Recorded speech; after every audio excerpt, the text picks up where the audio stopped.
Hello everyone, welcome to all of you on science simplified. तो my dear students, जैसा कि आप सभी स्क्रीन पर देख रहे हो, आज हम हमारा नया चैप्टर शुरू करने जा रहे हैं। बायोलॉजी का चैप्टर है ये आपका कंट्रोल एंड कोऑर्डिनेशन। इससे पहले हमने लाइफ प्रोसेस वाला जो चैप्टर है उसको कंप्लीट किया था। अब जो लाइफ प्रोसेस वाले चैप्टर में हमने कॉन्सेप्ट यूज़ किए थे, जो कॉन्सेप्ट वहाँ पर पढ़े थे वो थोड़ा बहुत इसमें यूज़ होंगे 2-4%। इसीलिए पहले मैंने वो चैप्टर करवाया और अब हम ये चैप्टर करेंगे। तो बच्चे, एक सबसे पहले तो मैं आपको एक बात यहाँ बताना चाहती हूँ। काफ़ी स्टूडेंट्स के माइंड में ये चीज़ चलती है कि बायो का चैप्टर है, ये तो बड़ा बोरिंग से आया है, क्या इसमें थ्योरी है। लेकिन मैं आपको बता दूं कि जो बायो के चैप्टर हैं आपके, वही सबसे ज़्यादा इंटरेस्टेड होते हैं, क्योंकि बायो के चैप्टर्स में आपका एवरीडे लाइफ का कॉन्सेप्ट होता है जिसको आप फील कर सकते हो, एक्सपीरियंस कर सकते हो। तो इससे इंटरेस्टेड क्या होगा, जो चीज़ आपकी एवरीडे लाइफ में आप फील कर रहे हो और वही आपने बस थ्योरी में लिखनी है। ठीक है बच्चे, तो बहुत इंटरेस्टेड होते हैं बायो के चैप्टर। आप लोग वैसे ही मेंटालिटी सेट कर लेते हो। देखना अभी हम इस चैप्टर को जैसे जैसे पढ़ेंगे कितना इंटरेस्टेड कॉन्सेप्ट हैं जो आते जाएंगे। ठीक है, तो हर एक मतलब चैप्टर बायो का हो, फिज़िक्स का हो, केमिस्ट्री का हो, सबसे पहले ये बात सोच के चला करो कि हम इसको पूरा दिल और दिमाग से पढ़ेंगे, समझेंगे। ठीक है बच्चे, तभी वो इंटरेस्टेड लगेगा। अगर स्टार्टिंग में ही सोच लिए ना बोरिंग है, तो जो वो चाहे कितना ही इंटरेस्टेड क्यों ना हो, फिर वो आपको बोरिंग ही लगेगा। ठीक है बच्चे, समझ रहे हो ना आप लोग मैं क्या कहना चाहती हूँ आपको। और सेकंड थिंग ये है, अब जैसे चैप्टर हम स्टार्ट करेंगे तो जैसे जैसे उसमें जो जो कॉन्सेप्ट हम पढ़ेंगे, बीच बीच में मैं आपको वहाँ पे साथ के साथ मेंशन करती जाऊँगी कि ये क्वेश्चन आपका फाइनल एग्ज़ाम में 2 मार्क्स में आता है, ये कभी 3 में आया था, कभी ये 1 में आया था। तो बच्चे, वीडियो जो भी होती है ना उसको पूरी देखा करो। आप लोग क्या करते हो, थोड़ा बहुत आगे से देख ली, बीच में से देख ली, थोड़ा सा पीछे से देख ली, इससे क्या पता वही लाइन आपकी छूट जाए। मेन बात मैंने बताई हो कि पेपर में यहाँ से क्वेश्चन पिछली बार आया था और अब की बार भी आ सकते हैं, और क्या पता वही क्वेश्चन पेपर में फिर आपका आ जाए, है ना बच्चे। तो आप लोग ध्यान नहीं देते, आप लोग वीडियोस को पूरा नहीं सुनते। एक कई बच्चों की आदत तो होती है एकदम से 2x पे लगाई और देख ली। वो भी चीज़, वो आदत आपकी सबसे गलत है। इससे अच्छा तो ये है कि अगर आपकी 40 मिनट की वीडियो है ना, उसको 20-20 मिनट का में 2 बार देख लो, ब्रेक लेके देख लो। लेकिन वो 40 मिनट की आप अगर 2x पे सुनते हो ना, तो जो टीचर ने आपके ने बोला है वो 40% आपके पल्ले पड़ेगा। ठीक है बच्चे, वो स्पीड जब डबल हो जाती है, कहीं पर कॉन्सेप्ट पर आपका ध्यान जाता है, कोई आपका ऐसे ही स्किप हो जाता है। ठीक है जी, तो स्पीड है जो टीचर की सही होती है, वो कोई कम नहीं होती। और 2x पे आप लोग लास्ट में देखना। ठीक है, जब आपका सिलेबस पूरा हो जाए फिर बेशक से देख लेना, फिर कोई दिक्कत नहीं होती। ठीक है बच्चे, तो चलो, मोटिवेशन बहुत होगी आपके लिए। अब हम चैप्टर स्टार्ट करते हैं, कंट्रोल एंड कोऑर्डिनेशन। सबसे पहले चैप्टर के नेम का मीनिंग आपको पता होना चाहिए कि कंट्रोल क्या होता है, कोऑर्डिनेशन क्या होता है।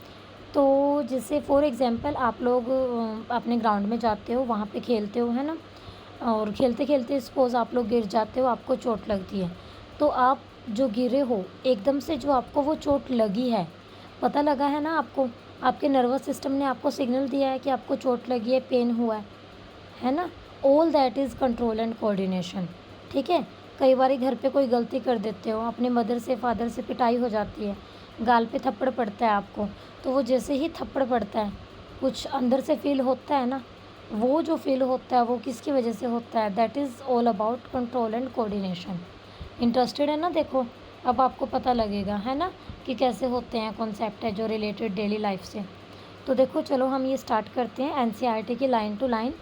तो जो यहाँ पे फर्स्ट पैराग्राफ है आपका, मैं ऐसे बच्चों की तरह आपको इंग्लिश के हिंदी नहीं बताऊँगी, पैराग्राफ वाइज हम चलते होते हैं। ठीक है, पहले भी हमने ऐसे किया है, कोई बीच में लगता है ज़्यादा इंपॉर्टेंट है, वहाँ से मैं वो लाइन रीड भी कर देती हूँ।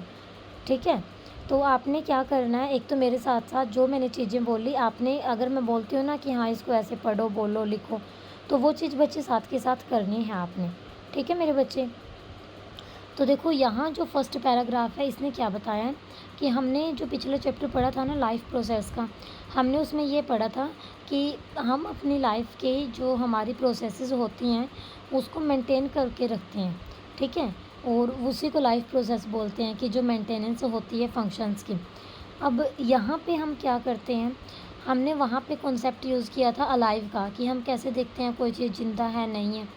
तो वो फैक्ट क्या था, हमने बताया था कि कोई मूविंग है, ब्रीथिंग है, वॉकिंग कर रहा है, पता लग जाता है कि वो अलाइव है। और प्लांट्स के केस की बात हमने की थी कि जो प्लांट्स हैं, प्लांट्स में ये सारी मूवमेंट किसका रिज़ल्ट होती है, ग्रोथ का। ठीक है, जब प्लांट्स की ग्रोथ होती है तब हमें दिखता है कि जो सीड है वो बाहर निकल गया है, वहाँ से फ्लावर बन गया है, फ्रूट बन गया, लीव्स बन गई हैं, स्टेम्स बन गए। ठीक है बच्चे, तो जो सीड है आपका वो मिट्टी को एक साइड करता है कुछ दिनों बाद, और फिर वो बाहर निकलता है। बाहर निकलने के बाद है जो वो स्टेम बनता है, फिर वहाँ से लीव्स है, जो फ्लावर्स हैं, फ्रूट्स हैं, जो भी हैं। ठीक है बच्चे, दूसरी तरफ अगर मैं बात करती हूँ, जैसे कोई भी एनिमल्स हैं आपके, वो दौड़ रहे हैं, तो वो क्यों दौड़ रहे हैं, उसका कोई ना कोई रीज़न तो होगा। जैसे इन्होंने लास्ट लाइन में लिखा है फर्स्ट पैराग्राफ की, a cat running, children playing on swings, buffalo swing cud, these are not movement cause by growth. तो देखो, एक होता है हमारे पास ग्रोथ, एक होता है डेवलपमेंट, ये दो वर्ड होते हैं। ग्रोथ क्या होता है, ग्रोथ हमारे पास टाइमली होने वाली प्रोसेस है। जैसे आपकी हाइट बढ़ना, ये ग्रोथ है। क्या ये आप एकदम से देखते हो, जैसे उसको चलते हुए को आप एकदम देख रहे हो, तो ये मूवमेंट है। ये सब क्या है, मूवमेंट है। रनिंग मूवमेंट है, प्लेइंग मूवमेंट है, चूइंग मूवमेंट है आपकी। ठीक है जी, तो ये मूवमेंट है जो ग्रोथ की वजह से नहीं होती। ग्रोथ का कॉन्सेप्ट अलग है हमारे पास। ग्रोथ का कॉन्सेप्ट है जैसे आपकी माइंड जो डेवलप हो रहा है, दैट इज़ ग्रोथ। ठीक है बच्चे, और आपकी हाइट बढ़ रही है, दैट इज़ ग्रोथ। आप हेल्दी होते जा रहे हो, वीक होते जा रहे हो, that is example of growth. Okay बच्चे, ग्रोथ का मतलब ये होता है कि टाइम के साथ हमारी बॉडीज़ के अंदर जो चेंजेस होते हैं। ओके जी, उसके बाद सेकंड पैराग्राफ है यहाँ पे कि ये जितनी भी विजिबल मोमेंट होती हैं लाइफ में, हम इनको एसोसिएट करके चलते हैं, जोड़ के चलते हैं। कैसे जोड़ के चलते हैं हम इनको, कि हमारा जो ऑर्गेनिज़म्स है, ठीक है, एनवायरनमेंट में वहाँ उसके साथ बहुत सारे चेंजेस होते हैं, और वो जो चेंजेस होते हैं उसको हम बोलते हैं रिस्पॉन्स।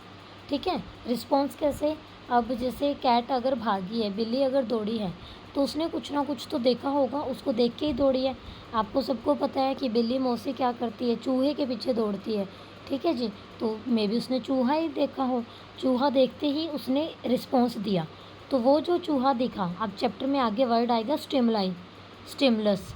तो ये मतलब सुने होंगे ना वर्ड, आपने पहले भी क्लास में ये चैप्टर पढ़ा है। तो ये स्टिमुलाई या स्टिमुलस क्या होता है बच्चे, जैसे आप लोग गिरे एकदम से, जो आपको चोट लगी, दैट इज़ स्टिमुलाई। और आपके नर्वस सिस्टम ने आपको मैसेज दिया। ठीक है, नर्वस सिस्टम ने मैसेज दिया कि आपको चोट लगी है, वहाँ से एकदम पेन का होना, दैट इज़ रिसेप्टर। वो क्या होता है, रिसेप्टर। और फिर आप कुछ ना कुछ करते हो, दैट इज़ रिस्पॉन्स। वो क्या होता है बच्चे, रिस्पॉन्स होता है। ठीक है जी, तो हमारे पास क्या होता है, जो बच्चे हैं, जैसे उसने बताया था झूले पर झूल रहे हैं, तो उनको मज़ा आता है ऐसा करने में, तभी वो झूल रहे हैं। वो जाके गर्म पानी में क्यों नहीं कूदे, उनको पता है वो चीज़ गलत होएगी। ठीक है बच्चे, तो यहाँ पे क्या होता है, हमारी जैसे आपने देखा है, आप ना सोए पड़े हो, और सुबह एकदम आपकी मदर है जो रूम की लाइट ऑन करती है, आप एकदम से आपको बंद आंखों में भी पता चल जाता है, ठीक है, कि वो लाइट ऑन हुई है। ये करके देखना, आप लोग अपने रूम में बैठे हो और आप आंख बंद करके बैठ जाओ, और फिर आप किसी को बोलना कि लाइट ऑन करना, और मुझे बताना मत जब करोगे। तो इन साइड से, वैसे तो हम बोलते हैं ना कि आंख बंद करके दिखाई नहीं देता, कितना इम्पोर्टेंट कॉन्सेप्ट है देखो ये, लेकिन फिर भी हमें पता चलता है। तो मुझे रीज़न बताना है जिन बच्चों को ये पता है। ठीक है जी, फ़ोटो रिसेप्टर होते हैं हमारी आइज़ में। ओके, तो जब हमारी लाइट है जो फोकस करती है आइज़ पे, या फिर जैसे हम किसी हॉट ऑब्जेक्ट को टच करते हैं, बहुत ठंडे को टच करते हैं, तो हम उनको टचिंग की वजह से हमारी बॉडी के अंदर है जो चेंज है जो डिटेक्ट होते हैं, और फिर हम रिस्पॉन्ड करते हैं। ठीक है जी, रिस्पॉन्ड हम क्यों करते हैं, मूवमेंट होती है। ठीक है बच्चे, उसके बाद अगर हम इसके बारे में और थोड़ा ज़्यादा सोचें और थोड़ा इस टॉपिक पे हम बात करें, तो यहाँ से हम क्या बताएंगे कि एनवायरनमेंट में जो हम रिस्पॉन्स देते हैं, तो वो मूवमेंट के लिए देते हैं। ठीक है, और वो जो रिस्पॉन्स होते हैं वो हमारे कंट्रोल में होते हैं। ठीक है, अब गर्म चीज़ के हाथ लगाया, जैसे अभी गर्मियों का मौसम है, बॉयल वाटर रखा है किचन में, आपको नहीं पता कि वो रखा था गिलास में, आपने एकदम गिलास उठा लिया, तो गिलास उठा के आप आराम से थोड़ी रखोगे, एकदम छोड़ दोगे इस गिलास को, चाहे कांच का भी हो, क्योंकि गर्मियों में और बॉयल टच हो जाए तो ऑब्वियस है हमारी जो बॉडी है उस चीज़ को कंट्रोल करेगी, और कंट्रोल कैसे करेगी? रिस्पॉन्ड से करेगी। ठीक है जी। तो ये जितने भी चेंज होते हैं एनवायरनमेंट के अंदर, तो वो सारे क्यों होते हैं? क्योंकि मोमेंट को हम रिस्पॉन्स करते हैं। ओके बच्चे। उसके बाद है, अगर हम क्लास में अपने मतलब क्लासमेट से, फ्रेंड से बात करते हैं, ठीक है, तो आपका टीचर सामने खड़ा है, तो क्या आप चीखे मारोगे? क्या आप ऐसे दूर से उसको ऐसे बुलाओगे, ओए मोहित यहाँ मेरी बात सुन? ऐसे करते हो क्या आप लोग? टीचर सामने खड़ा है, ऐसे तो नहीं करते। आप लोग क्या करते हो? ओए श, श, श, ऐसे करते हो ना। ये जो शीशी आप करते हो दैट इज़ कॉल्ड विस्पर। इसको हम क्या बोलते हैं? विस्पर बोलते हैं। ठीक है। तो लाउडली साउंड करने की बजाय हम वहाँ पे क्या करते हैं बच्चे? विस्पर करते हैं। इसी लिए हम कहते हैं कि जो मूवमेंट होती हैं वो डिपेंड करती हैं इवेंट के ऊपर, और फिर हम उसके ऊपर कैसे एक्शन करते हैं, कैसे रिस्पॉन्ड करते हैं, उस चीज़ पे भी डिपेंड करती हैं। ठीक है बच्चे। उसके बाद नेक्स्ट है हमारे पास कि ये जो कंट्रोल मूवमेंट होती हैं, इनको कनेक्ट हम कैसे करते हैं अलग अलग इवेंट के साथ एनवायरनमेंट में, तो वो रिस्पॉन्स पे डिपेंड करता है। ठीक है। कि जो वो करेक्ट मोमेंट, वो जो मोमेंट था उसमें हमने रिस्पॉन्स करेक्ट किया या फिर नहीं किया। दूसरी साइड क्या होता है कि जो लिविंग ऑर्गेनिज्म होते हैं वो कंट्रोल एंड कोऑर्डिनेशंस के लिए प्रॉपर सिस्टम है जो यूज़ करते हैं। अब प्रॉपर सिस्टम क्या होता है इसके लिए? जैसे इस चैप्टर में हम मेनली 3 टॉपिक पढ़ेंगे, वो तीनों टॉपिक इस चैप्टर की जान है, और वही पूरा कंट्रोल एंड कोऑर्डिनेशन है। जैसे सबसे पहले हम वहाँ पे नर्वस सिस्टम का पढ़ेंगे। ठीक है बच्चे। वो फिर नर्वस सिस्टम के बाद आपका ये ह्यूमन माइंड वाला कंसेप्ट आ जाएगा। ठीक है जी। और फिर आपका जो आएगा वो आपका आएगा प्लांट हार्मोन्स का। तो प्लांट हार्मोन्स मीन्स आपके 2 या 3 नंबर का क्वेश्चन बन जाता है। ठीक है। और ये माइंड वाले में से भी आपका क्वेश्चन आ ही जाता है कई बार। ठीक है। यहाँ से तो लॉन्ग में भी आ जाता है, HBSC में कई बार। ठीक है बच्चे। उसके बाद यहाँ पे नेक्स्ट है हमारे पास दूसरी तरफ क्या होता है कि जो भी मतलब हमारी बॉडी में ऑर्गेनाइजेशंस होती है, जैसे हम मल्टी सेलुलर ऑर्गेनिजम्स हैं ना, ह्यूमन बीइंग, हमारे अंदर अलग अलग सेल है जो, अलग अलग टिश्यू है जो, वो स्पेशल फंक्शन के लिए स्पेशल डिफ़ाइन होते हैं। ठीक है बच्चे। तो ये सब है हमारे पास जो हमने यहाँ पे करना है। ओके जी। ये हमारा था चैप्टर का बेसिक इंट्रोडक्शन। अब हम स्टार्ट करते हैं यहाँ से एनिमल का नर्वस सिस्टम। ठीक है बच्चे। और ये जो नर्वस सिस्टम का कॉन्सेप्ट है ना, या फिर ये माइंड वाला, मतलब कि ये 10th की साइंस है जैसे, तो ये साइंस आपकी ये नहीं कि सिर्फ यहाँ तक ही काम आएगी। अब जैसे HTET का एग्ज़ाम है, तो जो HTET TGT साइंस है उन स्टूडेंट्स के लिए भी काफ़ी बेनिफिशियल है ये। तो कोई भी स्टूडेंट HTET वाला अगर ये वीडियो देख रहा है ना बच्चे, तो मैं आपको बता देती हूँ कि ये वीडियो आपके लिए बहुत इम्पोर्टेंट है। आप लोग ये कॉन्सेप्ट ध्यान से समझो, क्योंकि जो TGT साइंस का HTET होता है आपका, वहाँ पे डीप में बायो पूछी जाती है। ठीक है बच्चे। वहाँ पे जो बायो होती है आपकी वो बहुत डीप में पूछी जाती है। ओके जी। तो जो एनिमल होते हैं हमारे नर्वस सिस्टम में, तो वो एनिमल्स का नर्वस सिस्टम है जो वो स्टडी करना है हमने यहाँ पे। ठीक है बच्चे। तो एनिमल्स की अगर हम बात करते हैं, तो जो कंट्रोल और कोऑर्डिनेशन होता है वो कहाँ से होता है? नर्वस सिस्टम से होता है, मसल से होता है। 9th क्लास में भी आप लोग ये चीज़ पढ़ के आ चुके हो ना। तो जब आप एक हॉट ऑब्जेक्ट को टच करते हो, ठीक है जी, या कोई डेंजर सिचुएशन होती है हमारे लिए, तो हमारी बॉडी है जो एकदम से रिस्पॉन्ड करती है। ठीक है। वो क्यों करती है? पहले हम उसको डिटेक्ट करते हैं, हमारी बॉडी पहले डिटेक्ट करती है, रिसेप्टर होते हैं उसको रिसीव करते हैं। जैसे ये रिसेप्टर हैं जो आपके, वो भी कई टाइप के होते हैं। ये क्वेश्चन भी आया हुआ है, नोट कर लेना इसको। रिसेप्टर हैं जो हमारे सेंस ऑर्गन के बेस पे अलग अलग टाइप के होते हैं। जैसे जो ईयर रिसेप्टर होते हैं, जैसे कोई लाउड साउंड है, आपके ईयर उसको रिसीव कर रहे हैं, तो उसको हम बोलते हैं फोनो रिसेप्टर। उसको हम क्या बोलते हैं बच्चे? फोनो रिसेप्टर। आपकी आइज़ कुछ देखती हैं, उसको जब रिसीव करती हैं उसको बोलते हैं फोटो रिसेप्टर। उसको क्या बोलते हैं? Photo receptor. ठीक है बच्चे।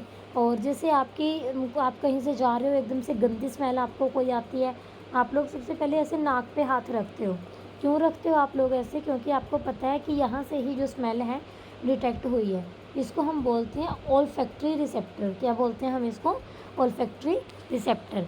और एक आपका होता है ये गैस्ट्रो रिसेप्टर होता है, ये आपका टेस्ट से रिलेटेड होता है, खाते पीते हो जब आप कुछ भी।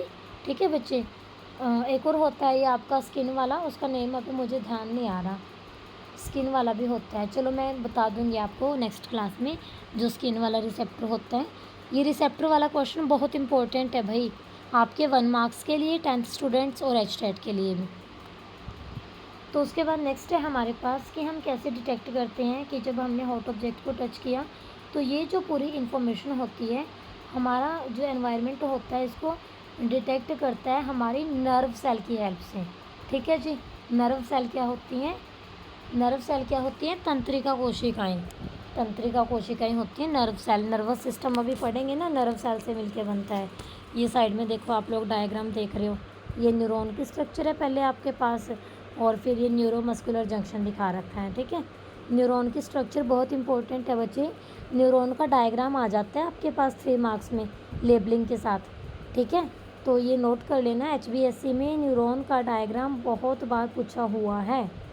ठीक है बच्चे।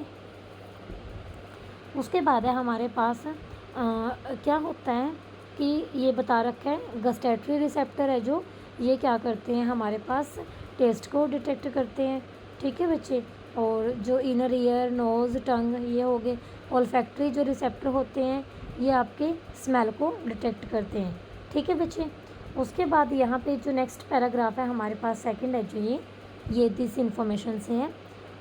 तो ये जो इन्फॉर्मेशन कलेक्ट कर ली है तो ये कहाँ पे जाती है, ये कहाँ पे कलेक्ट होती है? हमारा जो नर्व सेल का एंड पॉइंट होता है जिसको हम बोलते हैं डेंड्रेटिक टिप। ये देखो यहाँ पे, ये देखो न्यूरॉन में डेंड्राइट दिख रहे हैं आपको, डेंड्राइट दिख रहा है ना, ये डेंड्राइट देखो। तो ये जो सारी इन्फॉर्मेशन है यहाँ पे जाती है। ठीक है बच्चे। Acquired at the end of dendritic tip of nerve cells. ठीक है जी। और यहाँ से क्या होती है? Chemical reaction. वो केमिकल रिएक्शन क्या करती है? इलेक्ट्रिकल इम्पल्स, मतलब एकदम से सिग्नल देती है, जैसे बोलते हैं ना करंट लगना। ठीक है, तो एकदम से हमारी बॉडी है जो वो मैसेज है जो आगे भेजती है फिर। ठीक है बच्चे। और ये जो इम्पल्स होती है ये फिर ट्रैवल करती है डेंड्राइट से लेकर बॉडी के सेल तक और फिर एक्सॉन से होते हुए एंड तक। तो देखो ये आपके डेंड्राइट है, डेंड्राइट के साथ ये क्या है? सेल बॉडी है बीच में, और फिर है यहाँ पे एक्सॉन। एक्सॉन को आपस में, एक्सॉन होता है जब आप इनको कनेक्ट करते हो, वो कनेक्टेड पॉइंट एक्सॉन होता है, और फिर ये नर्व की एंडिंग होती है, तो ये आपकी यहाँ तक जाती है। ठीक है बच्चे। उसके बाद है हमारे पास नेक्स्ट है जो एक्सॉन के एंड में जो इलेक्ट्रिकल इम्पल्स है जो हमारे, वो क्या करती है? केमिकल है जो वो रिलीज़ करती है वहाँ पर, और वो केमिकल उसको गैप है जो बीच में, ठीक है, उसको क्रॉस करते हैं, सिनेप्स भी बोलते हैं हम उस गैप को। और फिर एक सेम उसी तरह का इलेक्ट्रिकल इम्पल्स है जो डेंड्राइट में नेक्स्ट न्यूरॉन है जो रिसीव करता है, फिर सेल बॉडी को भेजता है, फिर एक्सॉन को भेजता है, फिर एंड में जाता है वो। ठीक है बच्चे। तो ये हमारे पास एक जनरल स्कीम होती है जो हमें बताती है कि नर्वस सिस्टम है जो कैसे काम करता है। ठीक है बच्चे। और सेम इसी तरह का जो एक सिनेप्स होता है जो बीच में ये गैप हैं हमारे, ये अलाउ करता है डिलीवरी करने के लिए, भेजने के लिए इस तरह के इम्पल्सेस को न्यूरॉन से लेकर दूसरी सेल तक। और ये जो मसल सेल हैं कहाँ से, कौन सी सेल से? जैसे मसल सेल से हो गई या फिर ग्लैंड सेल से होगी हमारे पास। ठीक है बच्चे। तो न्यूरॉन का डायग्राम एक बार ध्यान से देखो आप लोग। हमारे पास है यहाँ पे स्टार्टिंग में है न्यूक्लियस, और न्यूक्लियस के बाहर क्या है? सेल की बॉडी। और जो सेल बॉडी है इसके आउटर में आपने ये बनानी है डेंड्राइट। डेंड्राइट मतलब इन्फॉर्मेशन जहाँ पे एक्वायर होती है। फिर वहाँ पे सिनेप्स है, गैप है, एक्सॉन के साथ वो कनेक्टेड है। फिर हमारी नर्व की एंडिंग होती है और उसको हम वहाँ पे किस मुँह से लिखते हैं? नर्व एंडिंग से लिखते हैं। ठीक है बच्चे। उसके बाद नेक्स्ट है हमारे पास यहाँ पे ये हैरान होने वाली कोई बात नहीं होती है कि जो हमारा नर्वस टिश्यू है ना, वो उसमें नर्व सेल या फिर न्यूरॉन का एक बिल्कुल वेल डिफाइंड पैटर्न है जो एक ऑर्गेनाइज सिस्टम है जो उससे बना होता है। और ये स्पेशली किसके लिए बना होता है? इन्फॉर्मेशन को कंडक्ट करने के लिए। इन्फॉर्मेशन कंडक्ट कैसे होती है? इलेक्ट्रिकल इम्पल्सेस के थ्रू। ठीक है, हमारी बॉडी के वन पार्ट से अनदर पार्ट तक।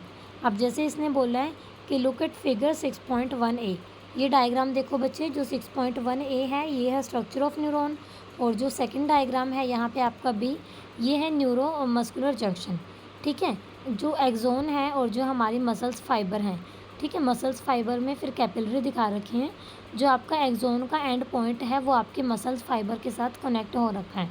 और फिर आपका ये माइटोकॉन्ड्रियन भी दिखा रखा है। ठीक है बच्चे। तो यहाँ पे जैसे इसने बोला है कि डायग्राम देखो और डायग्राम देख के आप लोग आइडेंटिफाई करो। क्या आइडेंटिफाई करना है? न्यूरॉन के पार्ट्स की इन्फॉर्मेशन कहाँ पे एक्वायर होती है, अभी हमने बताया था डेंड्राइट में। Through which information travel as an electrical impulse किसके थ्रू ट्रैवल होती है? सिनेप्स के थ्रू, जो वहाँ पर गैप है। Where this impulse must be converted into a chemical signal for towards transmission. तो ये आपका कहाँ पे होता है? नर्व एंडिंग पे। ठीक है बच्चे। तो मैं उम्मीद करती हूँ कि नर्वस सिस्टम वाला न्यूरॉन वाला टॉपिक है जो ये आपको क्लियर हो गया है। ओके जी। अब इसके बाद उसने एक एक्टिविटी दी है। बच्चे मैं इस चीज़ में बहुत फेवर करती हूँ कि बुक में जो भी एक्टिविटी आ गई ना, अगर कोई 4 लाइन लिखी है और बुक वाले ने अगर वो ब्लू करके लिखी है तो उसने वो चीज़ बहुत मतलब से लिखी है। नहीं तो वो ऐसे थ्योरी लिख रहा था, उसको तो आसान था, एक ही इंक चल रही थी और कॉन्टीन्यूसली प्रिंट चल रहा था, फिर उसने क्यों चेंज की? वो कोई तो रीज़न होगा, कुछ तो स्पेशल होगा उस चीज़ में। मैंने देखा है ज़्यादातर मतलब टीचर भी 50% ऐसे ही होते हैं और स्टूडेंट भी। कई बार स्कूल में टीचर एक्टिविटी करवा भी देते हैं ना, स्टूडेंट फिर भी उसको इग्नोर करते हैं। बच्चे ये एक्टिविटी होती है जो इसमें जान होती है आपके चैप्टर की, इतना मैं आपको बता दूं। आप लोग कितना सीरियस लेते हो वो तो आपको ही पता है, लेकिन ये एक्टिविटी अगर पढ़ ली ना तो ये एक्टिविटी एक आपको डेफिनेशन का कंक्लूजन दे के जाती है। और मेरे चैनल पर मैं तो कोशिश करती हूँ घर पर जो भी सोर्सेज अवेलेबल होते हैं मैं एक्सपेरिमेंट और वो एक्टिविटी करवाती रहती हूँ वहाँ पे बच्चों को। जैसे मैंने 8th क्लास में फोर्स का चैप्टर करवाया, मैंने पुश पुल का और फोर्स के इफ़ेक्ट है जो समझा दिया बच्चों को लेकर।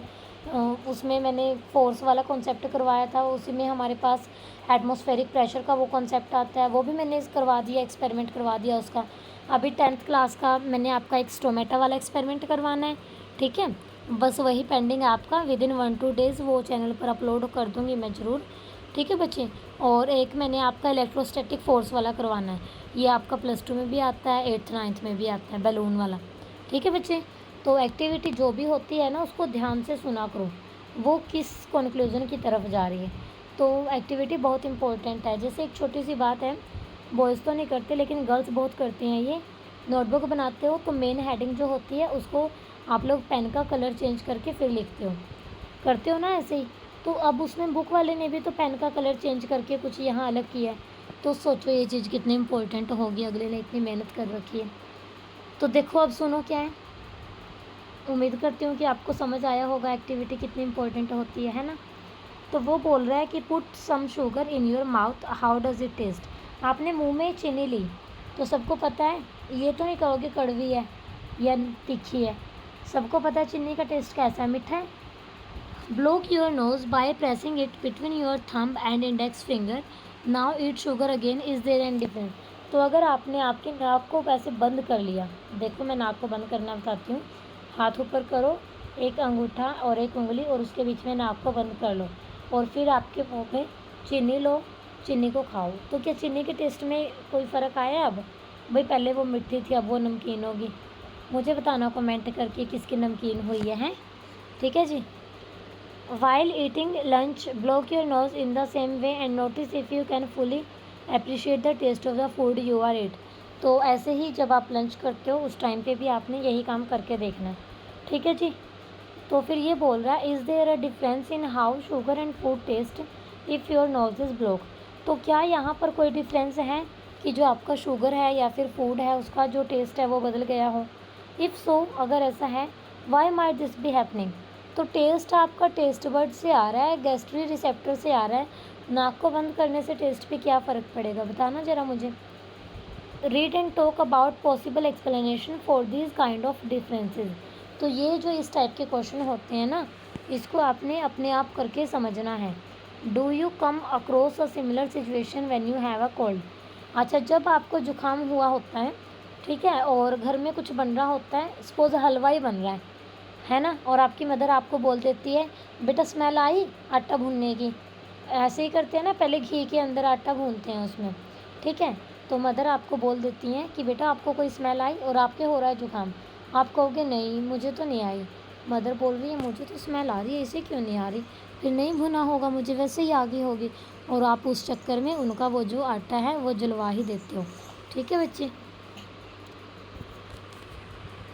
तो हमारे पास क्या है यहाँ पे कि जो नोज़ है अगर वो ब्लॉक है तब वहाँ पे जो स्मेल होता है वहाँ पे फ़र्क पड़ता है, ना कि टेस्ट के अंदर फ़र्क पड़ता है। ठीक है बच्चे, उसके बाद है what happens in reflex action. Reflex action में क्या होता है, ये तो टॉपिक, चलो हम इसका ना थोड़ा बेसिक कर लेते हैं रिफ्लेक्स एक्शन वाले का। देखो यहाँ पे, सॉरी बच्चे ये थोड़ा ज़्यादा ही जूम हो गया, क्योंकि फिर ये रिफ्लेक्स एक्शन वाला टॉपिक है ना, ये ब्रेन के साथ ज़्यादा अच्छे से समझ आएगा आपको, उस दिन साथ के साथ ब्रेन पढ़ेंगे हम। तो बस ये 1-2 पैराग्राफ पढ़ लेते हैं, चैप्टर का बेसिक इंट्रोडक्शन हो जाएगा, मतलब इसका रिफ्लेक्स एक्शन का, चैप्टर का तो हो ही गया।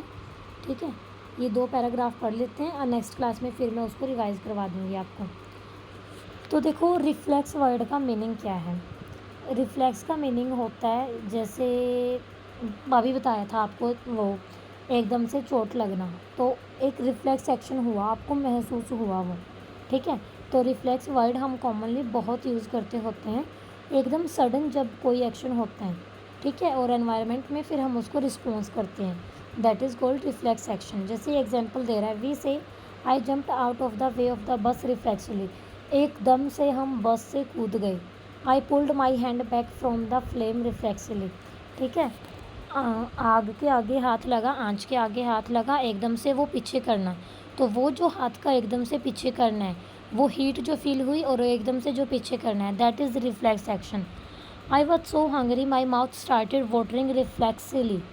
अब हम इतना भूखा था ना कि एक्शन क्या हुआ, रिफ्लेक्स एक्शन, वहाँ पे एकदम मेरे मुंह में पानी आ गया। जैसे मेरे आगे तो चमचम का नाम ले दो, मेरे मुंह में अभी पानी आ जाएगा। ठीक है, अब जैसे गर्मियाँ हैं, सारा दिन आम खाते हो है ना, और एक होते हैं कच्चे आम, तो कच्चे आम खाए है किसी ने, उसकी चटनी बनती है, सब्जी बनती है, कितनी टेस्टी बनती है ना। अभी मैं इसका नाम ले रही हूँ तो कई स्टूडेंट्स के मुंह में तो अभी सुनते सुनते पानी आ ही गया होगा, है ना। तो ये होता है रिफ्लेक्स एक्शन। देखो एक्सपेरिमेंट हो गया, यहाँ पढ़ते पढ़ते ही आ गया मुंह में पानी आपके, और किसी के मुंह में पिज़्ज़ा को सुन के आ जाएगा, है ना, पानी, जो भी आपकी फेवरेट डिश होती हैं। और पानी नहीं होता, ये सलाइवा होता है। भूल के लाइफ प्रोसेस वाले चैप्टर में पढ़ के आए थे हम ये चीज़। तो कॉमन आइडिया अगर हम देते हैं इन एग्जांपल्स के लिए, वो हमारे पास क्या होता है कि हम कुछ भी जो करते हैं उसके बारे में बिना एकदम सोचे, ठीक है, और या फिर वो रिएक्शन से हमारे कंट्रोल में नहीं होती, that is called reflex action. तो ये जो सारी सिचुएशंस होती हैं जहाँ पर कि कुछ एक्शन होता है, कुछ चेंज होता है और हम वहाँ पे एकदम से कोई ना कोई एक्शन कर लेते हैं, that action is called reflex action. ठीक है जी। तो जो इन सभी सिचुएशंस में फिर कंट्रोल और कोऑर्डिनेशन का क्या रोल है, इसीलिए वो ये लाइन लिख रहा है, फर्स्ट पैराग्राफ की लास्ट लाइन देखो क्या है, वो ये लाइन बोल रहा है आपको कि how is control and coordination achieve in such situations. ठीक है बच्चे, तो अगर हम फर्दर इसको कंसिडर करते हैं तो एक एग्जांपल लेते हैं हम यहाँ से। जैसे हम क्या करते हैं, कहीं आग जल रही है, गैस पे खाना बनाते हैं, तो गलती से इधर उधर देखते टाइम आपकी मदर से रोटी बनाते टाइम और वो आग के ऊपर हाथ लग जाता है, एकदम से उनके हाथ में जो भी होगा वो भी छूट जाएगा, होगा ना, ऐसे ही होगा। कितनी डेंजरस होती है क्योंकि ये सिचुएशन। ठीक है, तो हम कैसे रिस्पॉन्ड करते हैं, तो एक सिंपल वे तो इसको समझने के लिए हमारे पास ये होता है कि कॉन्शियस होते हैं हम उस चीज़ को लेकर। ठीक है, पेन को लेकर हमें पता है कि वो पेन है और हमें पता है कि एकदम से पीछे हटना है। ठीक है बच्चे, और हमें पता है कि उससे हम जल जाएंगे अगर आग के ऊपर हाथ है, इसीलिए हम अपना हाथ है जो वो पीछे कर लेते हैं। एक इम्पोर्टेंट क्वेश्चन फिर यहाँ पे ये भी आता है कि ये सब करने में हमें कितना टाइम लगता है। जैसे फ्लेम के ऊपर अगर हाथ है, हम एकदम से उसको पीछे कर रहे हैं, लेकिन ये सब ऐसे पीछे करने में हमें टाइम है जो वहाँ पे कितना लगता है। तो इसका आंसर है जो डिपेंड करता है कि हम उसको सोचते कैसे हैं। हमारा जो नर्वस सिस्टम है, हमारी मस्कुलर जो सेल्स होती हैं, उनको कितनी जल्दी मैसेज दे रहा है। ठीक है, तो अगर जो हमारे नर्व इम्पल्स हैं, वो जिनके पार्ट्स के बारे में हम बात कर रहे हैं, वहाँ पर अगर वो सेंड होती हैं, ठीक है, फिर तो ठीक है, अगर नहीं होती तो वो टाइम लगाती हैं फिर। ठीक है बच्चे, तो थिंकिंग है जो, ये तो एक कॉम्प्लेक्स एक्टिविटी है और ये पर्सन टू पर्सन थोड़ा वेरी भी करती है। ओके जी। So it is bound to involve a complicated interaction of many nerve impulse from many neuron. ठीक है, नर्व इम्पल्स हैं जो आपकी न्यूरॉन से मिलकर बनी होती हैं, तो ये उसके ऊपर भी डिपेंड करता होता है। तो देखो बच्चे, इंटरेस्टेड था ना चैप्टर? था नहीं, मतलब है अभी भी। ये करेंगे हम नेक्स्ट क्लास में। रिफ्लेक्स एक्शन जो हाफ रह गया हमारा, ये देखो रिफ्लेक्स एक्शन के लिए दिखा रखा है कि आपकी जो स्किन है उसमें रिसेप्टर लगे होते हैं। एकदम से आपने गर्म को टच किया और जो ब्रेन है आपका ये मैसेज देता है। ब्रेन में आपकी CNS होती है ना, स्पाइनल कॉर्ड। ठीक है जी, सेंट्रल नर्वस सिस्टम हम इसको बोलते हैं, कि आपका पेरिफेरल नर्वस सिस्टम होता है। ठीक है बच्चे। और फिर ये सेंसरी न्यूरॉन होते हैं आपके, और इफेक्टर होती हैं जो हमारी आर्म के अंदर मसल्स होती है वहाँ पर। ठीक है बच्चे। So this is all about reflex arc. Next class में हम इसको ही कंटिन्यू करेंगे। तो बच्चे सभी ने क्लास को पूरा ज़रूर देखना है। और एक जैसे अभी कोई भी कॉम्पिटिशन्स का एग्ज़ाम होता है तो उन बच्चों के लिए स्पेशल है ये क्लास। साइंस का बायो का पार्ट आज जो आपका बहुत आता है। ठीक है बच्चे, तो ये क्लास आपने ज़रूर कर लेनी है। तो उसके बाद है हमारे पास कि आपने क्या करना है चैप्टर को, जैसे मैंने आपको बता दिया इस पैराग्राफ में ये है, फिर भी आपने लाइन टू लाइन एक बारी रीडिंग ले लेनी है। आपको लगता है कि कोई भी कॉन्सेप्ट मेरा मिस हो गया तो आपका वो फिर वहाँ से क्लियर हो जाएगा। ठीक है बच्चे। एक रिक्वेस्ट ये थी कि आप लोग अगर चैनल पर आज पहली बार आए हो तो मैं आपको बता देती हूँ, इससे पहले हमने 10th क्लास के 3 चैप्टर कर लिए, chapter 1, chapter 2 and chapter number ये आपका 5 लाइफ प्रोसेस। तो 2 चैप्टर केमिस्ट्री के हो गए हैं, 2 चैप्टर ये बायो के हो जाएंगे। फिर हम 2 चैप्टर फिज़िक्स के ऑन बोर्ड करेंगे। ठीक है बच्चे, क्योंकि फ़िज़िक्स में ज़्यादा समझाने का काम होता है, केमिस्ट्री का भी रहता है आपका बोर्ड का काम। अभी ऑन बोर्ड थोड़ा +2 फिज़िक्स की क्लासेस चल रही थी बच्चे, इसीलिए थोड़ा सा आपकी बारी नहीं आई। ठीक है, अब आपकी ही बारी है। जैसे ही उनकी यूनिट्स है जो कंप्लीट होती है, 2-4 दिन का काम है बस उनका। फिर आपका जैसे ये चैप्टर पूरा होगा फिर मैं आपको फ़िज़िक्स के चैप्टर करवाऊँगी, क्योंकि वहाँ फॉर्मूले होते हैं, बीच बीच में हम न्यूमेरिकल सॉल्व करते हैं। ठीक है बच्चे। तो सबसे पहले ये सबसे अब लास्ट में ये बात बोलूँगी कि चैनल को अगर आप पहली बार आज आए हो तो सब्सक्राइब ज़रूर कर लेना। ठीक है बच्चे। वीडियोस देखते हो उसको लाइक भी कर दिया करो, उसको कमेंट भी कर दिया करो कि क्लास आपको कैसी लगी। ठीक है जी। So thank you very much. Stay connected with science simplified.